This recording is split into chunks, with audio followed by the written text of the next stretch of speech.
Hey guys, Beat Twice here. Today is Saturday, June 26th. We're going to be taking a look at Elliott wave theory analysis on SPY and QQQ and where we could be going here in these upcoming weeks. So basically, we're in an extended wave one right now. We're looking for that top. It continues to push higher and higher, and I'm just waiting for the initial flush to see where exactly we're going to go. But soon we're going to be pulling back for a wave two. Depending on how deep or shallow our wave A goes, um, and also how high up our B pops, that's how we'll figure out where our C is going to end. The way this market's been going and how it keeps going higher and higher when I would expect a dip makes me think that we could end up seeing a shallow wave two just to trick traders so that people can't really get in on dip buys. It's very easy to get in on a dip buy when you're down at this 61.8% retracement because everybody's looking for it. So a lot of times it'll end shallow. Maybe it'll be 50%, maybe it'll be 23.6. It could be anywhere in this range. So the best thing for us to do is we need to wait to watch the initial flush. There's going to be a flush down. We're going to see it pop back up, and then we're going to see another flush.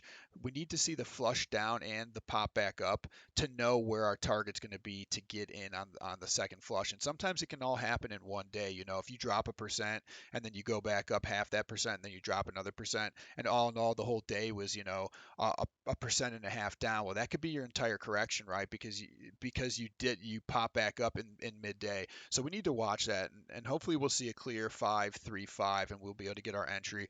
Um, I'll be looking for an entry somewhere more in the 420 range. If it ends up being a shallow correction and we only go to 425, I likely would not take an entry because we'd be running the risk of seeing the ABC to a W popping back up for an X and then seeing a Y as a double correction taking us down to the 420 range.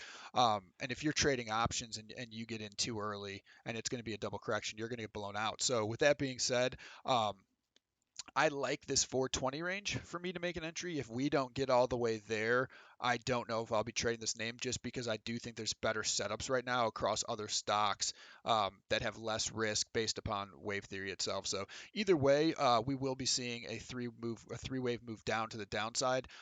Let's just hope that we can get an entry somewhere more in this 420 range versus the 425.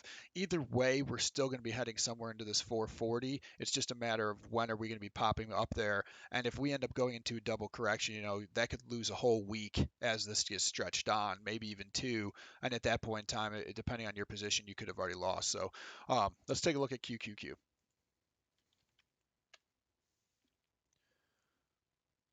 Okay, so here I go over a little bit more detail about the double correction, and I kind of drew it, even though it's a little sloppy. So basically what I'm seeing is that we've already peaked for our wave one. We've pulled back for an A, we've pulled up for a B, and this is what I'm talking about. It's super shallow. So we pulled back for an A, and it barely went down at all. Then we popped up for a B, which obviously it's valid because it didn't go to all-time highs, and now we're in the process of coming down for our wave C. So if wave C finishes the correction, then we're looking at maybe 348, 347, and then we're going to be ripping to all-time highs.